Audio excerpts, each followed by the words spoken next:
The first thing I want you to know about Elizabeth is that she was a connoisseur of silence. Not the good, peaceful kind.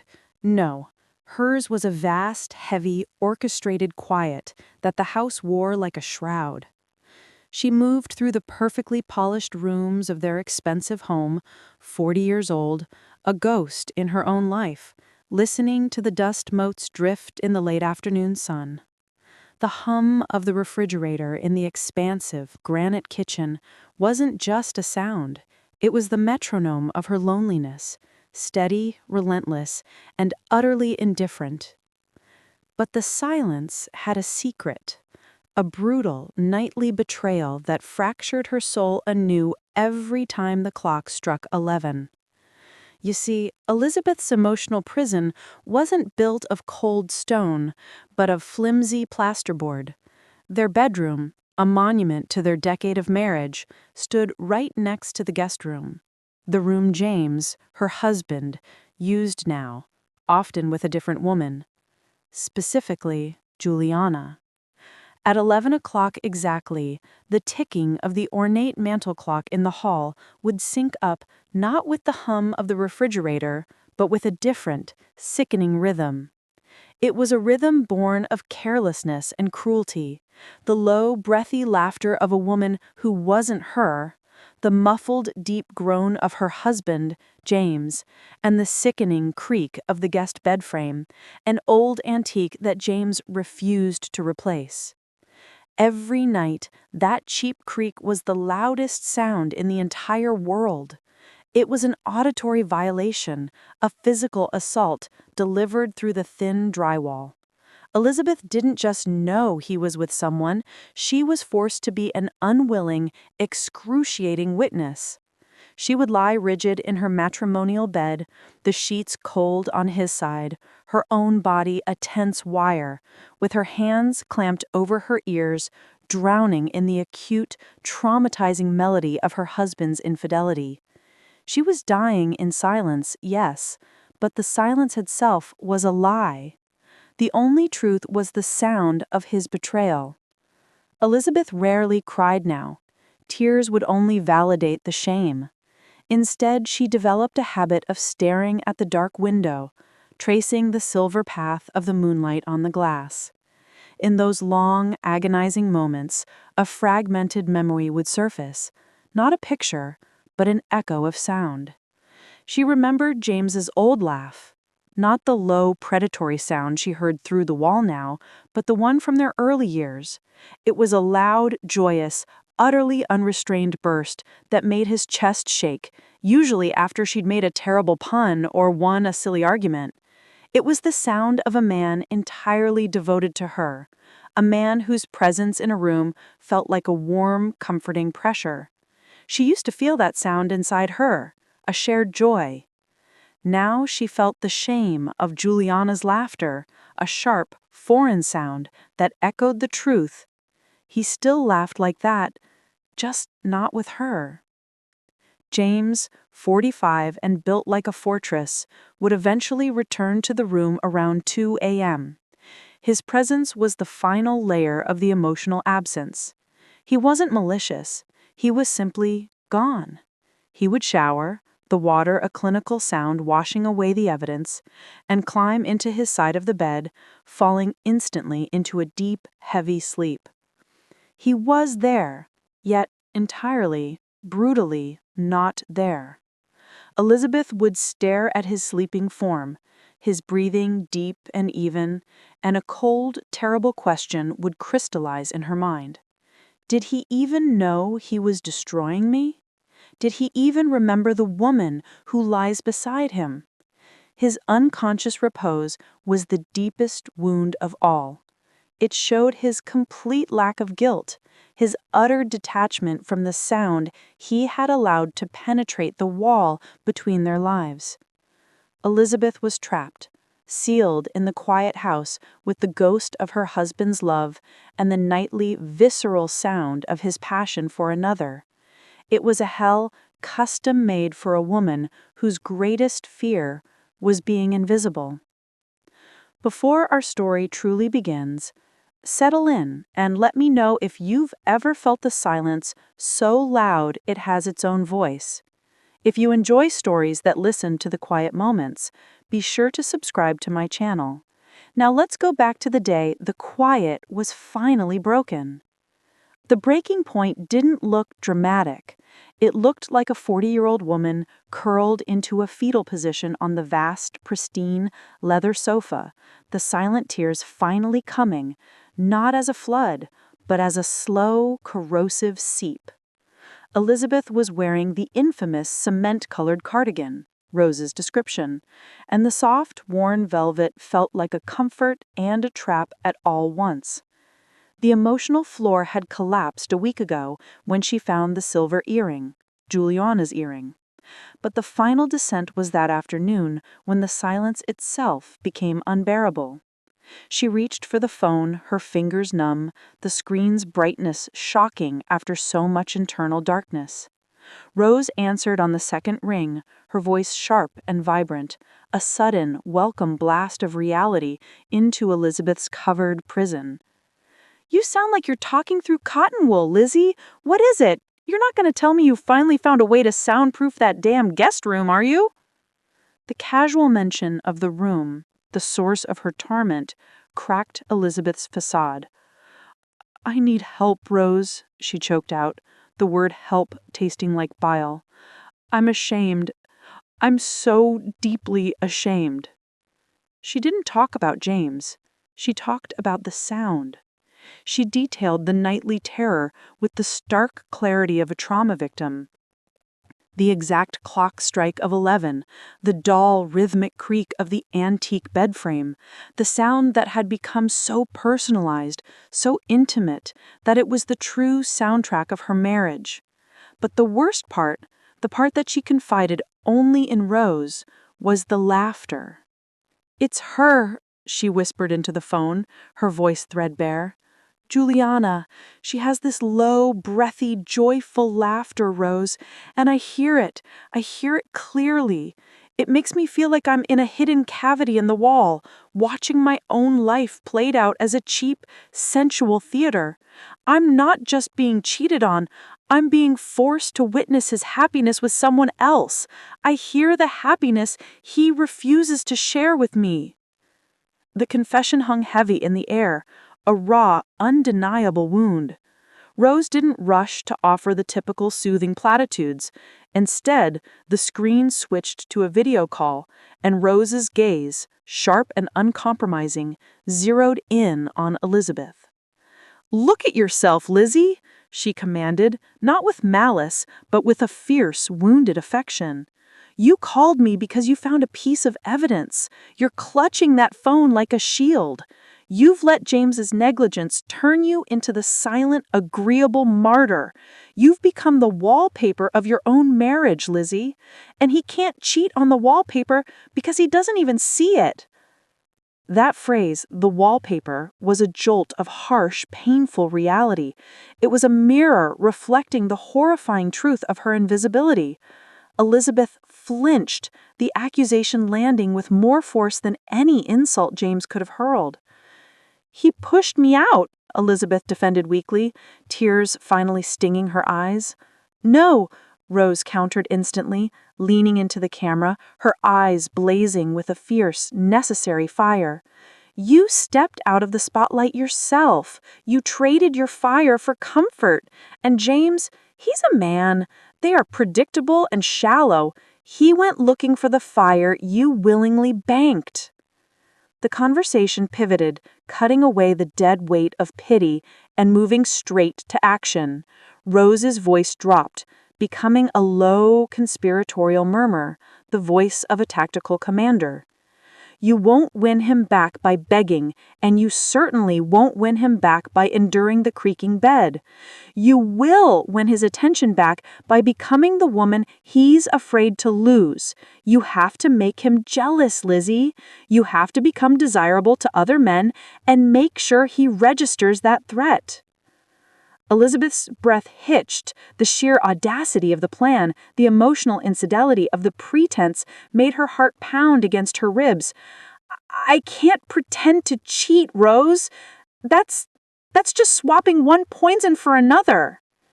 It's not cheating, Elizabeth. It's strategic self-reclamation, Rose stated, her voice hardening with absolute conviction.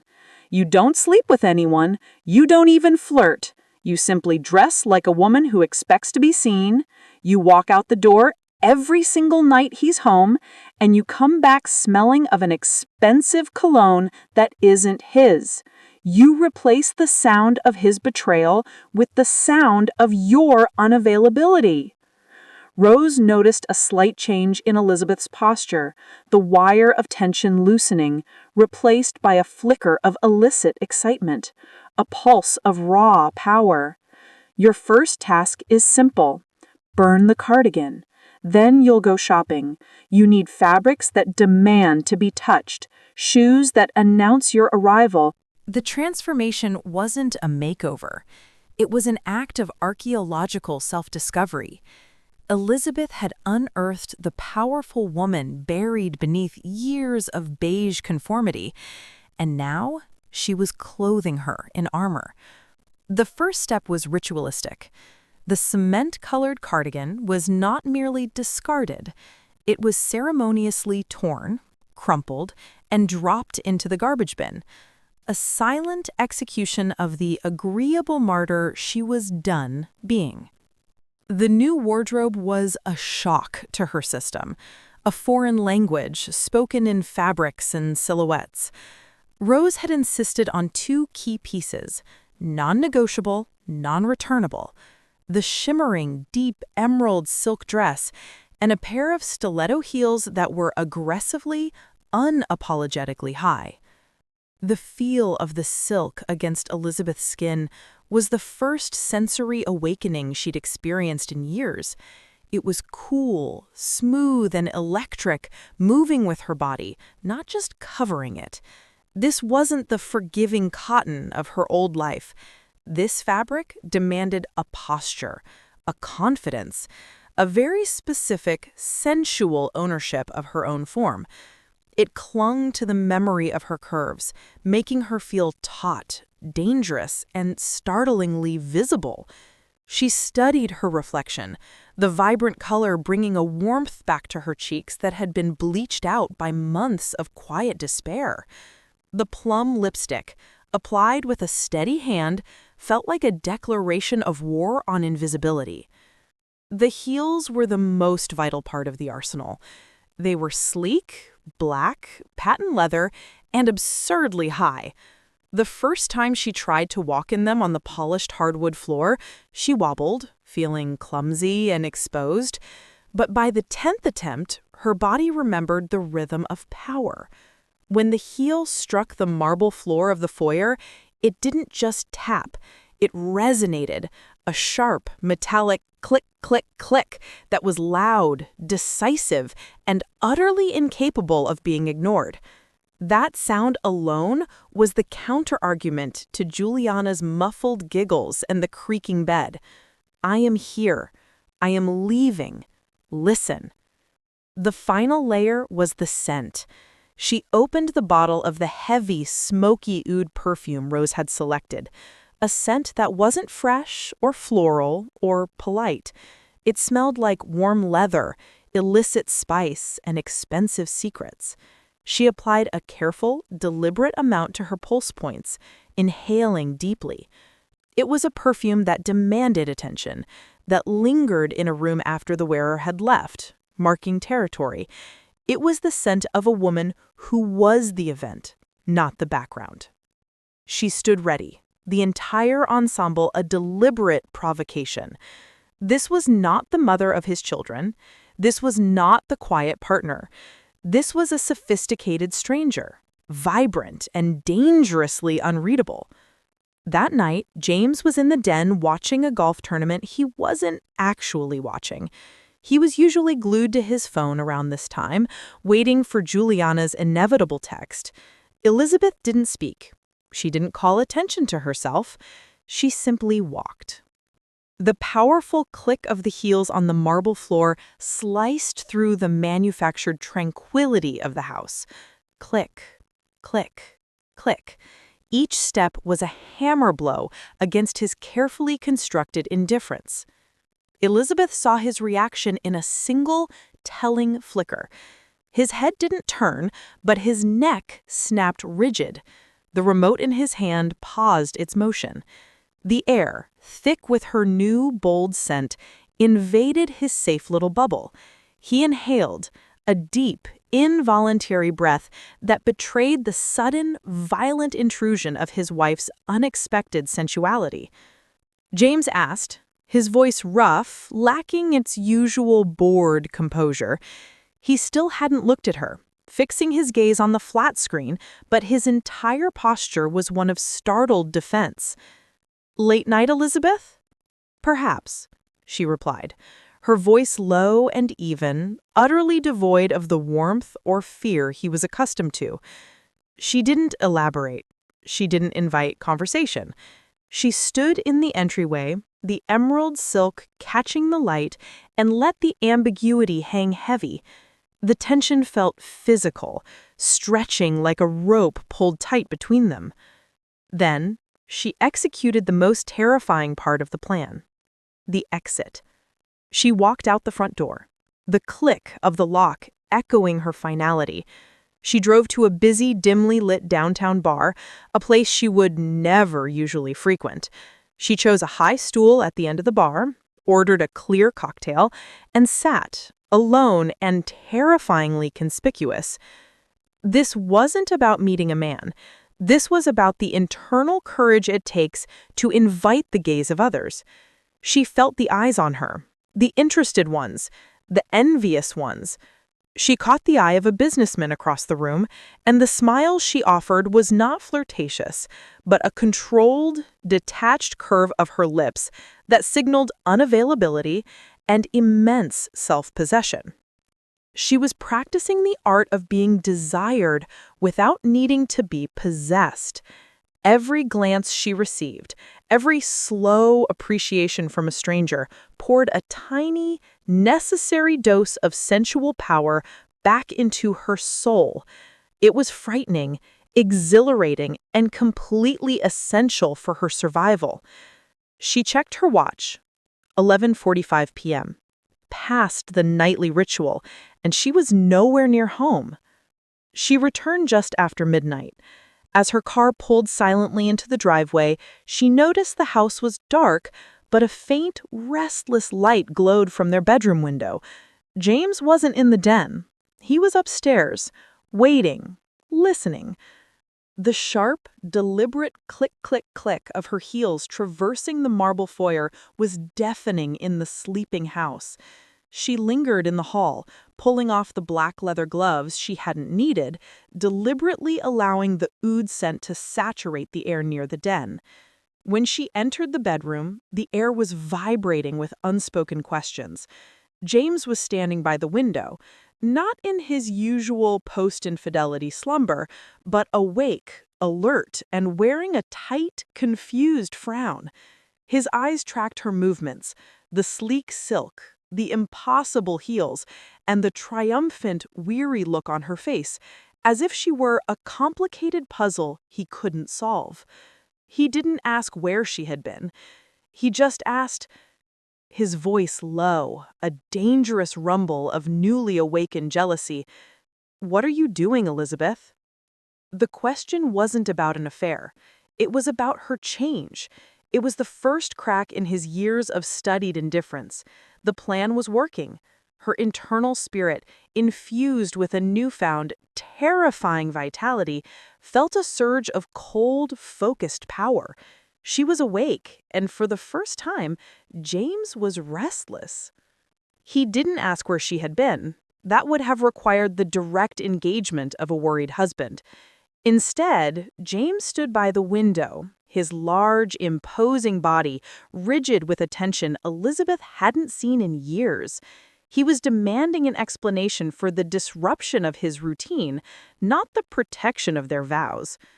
"What are you doing, Elizabeth?" he asked again, the question rough, lacking its usual air of detached patience. His eyes didn't meet hers. They scoured the details of the emerald dress, the sharp, hostile gleam of the patent leather heels, the way the smoky oud scent had colonized his bedroom. The catalyst of change had struck, and it was the sudden, blatant unavailability and desirability of his wife. Elizabeth slid the gloves off and placed them neatly on her dresser, prolonging the silence, forcing James to absorb the truth of her distance. She gave him a small, perfectly neutral smile, the kind she had practiced on strangers at the bar, and kept her voice even, utterly unruffled. "I went out, James. Did you need me for something?" The sheer normality of the statement, delivered in such an abnormal context, was a calculated offense. It implied that her movements were entirely her own business, that his presence or absence was irrelevant to her schedule.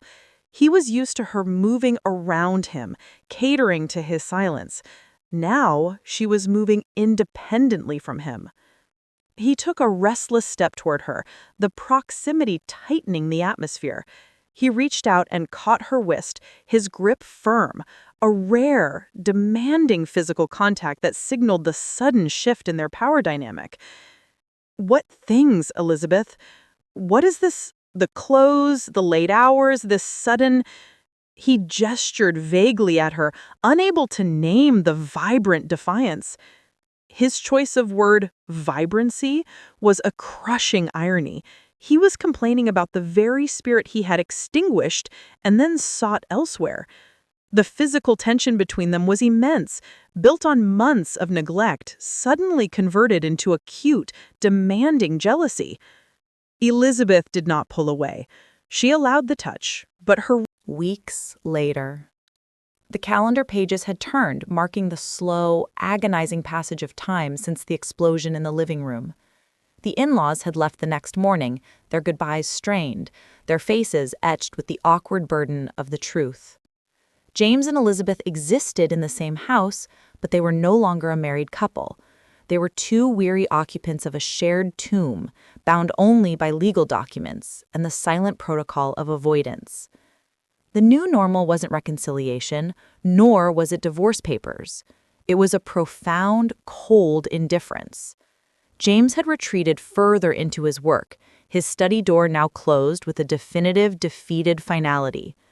The creaking bed in the guest room remained silent. He didn't dare bring Juliana back, not because of remorse, but because the memory of Elizabeth's quiet ferocity, her detailed knowledge of the sounds, had cast a chilling shadow over his illicit comfort. He was a man consumed by the terrible knowledge that his private shame was now public record.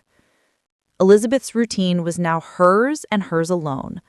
The status of the marriage had become irrelevant to her new life. She slept alone, woke alone, and moved through the house with a quiet grace that was rooted in self-possession, not fear. The plum lipstick and the smoky oud were no longer performance tools. They were simply her preferred choices. The click of her heels was an accompaniment to her day, not a deliberate provocation. The woman who had been afraid to be seen was now unafraid to take up space.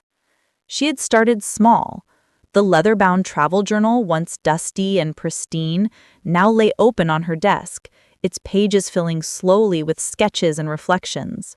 Her old dream of traveling South America hadn't returned, but the spirit of that dream, the desire for creative, personal exploration, had been resurrected. One breezy Tuesday afternoon, Elizabeth found herself at a small, independent art supply store downtown, a place she hadn't dared visit in years. She wasn't buying practical items. She was indulging. She was choosing a new set of vibrant oil pastels, deep cobalt blues, fierce crimsons, and rich, unapologetic golds.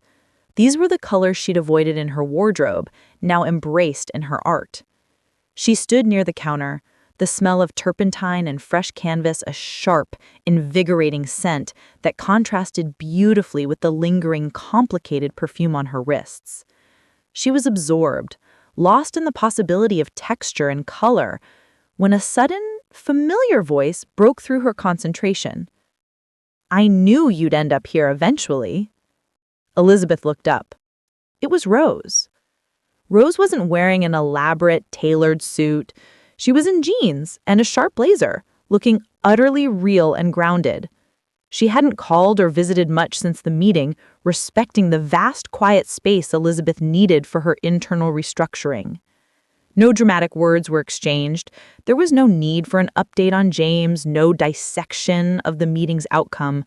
Rose simply looked at Elizabeth, at the vibrant pastels in her hand, at the quiet confidence that settled around her shoulders, and at the complete absence of the terrified wallpaper she'd met weeks ago. It was a shared, lingering look that confirmed the true nature of their strategy. It was always about Elizabeth, never James. Rose's eyes held a deep, knowing pride, the kind of sisterhood that transcends pity and exists purely in empowerment. Elizabeth smiled, not the practiced, cold smile she'd used to torture James, but a small, authentic curve of her lips, a secret shared between two women who knew exactly the price of quiet dignity. It was a secret smile that confirmed their bond was one of true sisterhood and permanent empowerment. "They needed a voice, didn't they?" Rose said softly, gesturing subtly to the colors in Elizabeth's hand. "They did," Elizabeth agreed, gripping the pastels tightly. "And they're not going back into the closet." Rose nodded once, a gesture of finality and respect. She didn't stay. She simply gave a small wave and walked toward the door, leaving Elizabeth to her art. The encounter was brief, chance, and entirely reassuring. Elizabeth returned home to the vast, quiet house. James was in his study. The dinner she made was simple, enough for one, and she ate it at the kitchen island, not the massive dining table. Later that evening, before she settled down to sketch, she walked past the study. The door was ajar. James was slumped in his large leather chair, the glow of the computer screen illuminating the deep, tired lines around his eyes. He looked up, catching her gaze. The lingering tension was gone, replaced by a profound, flat emptiness. He was the man who traded his vibrant wife for quiet comfort, only to find that comfort was a hollow space. Elizabeth looked at him, and the final, devastating realization settled into her bones, marking the true, new normal. She didn't see the cheating husband, the cruel man, or the wounded boy. She simply saw an empty space. Her heart, once so frantic and desperate, was now calm, knowing, and subtly hopeful. Nothing had changed in the documents of her life. She was still Elizabeth, married to James, living in the same quiet, expensive house. But when Elizabeth looked at James now, she saw only an empty chair. The man she had loved, the man she had desperately fought to reclaim through jealousy, was permanently absent. And in that emptiness, she was finally awake. Her transformation was permanent, and she had saved herself. The story of Elizabeth is a testament to the fact that sometimes the only way to win back your life is to stop playing the game of saving your marriage. What part of Elizabeth's story resonated most with your own journey of self-reclamation?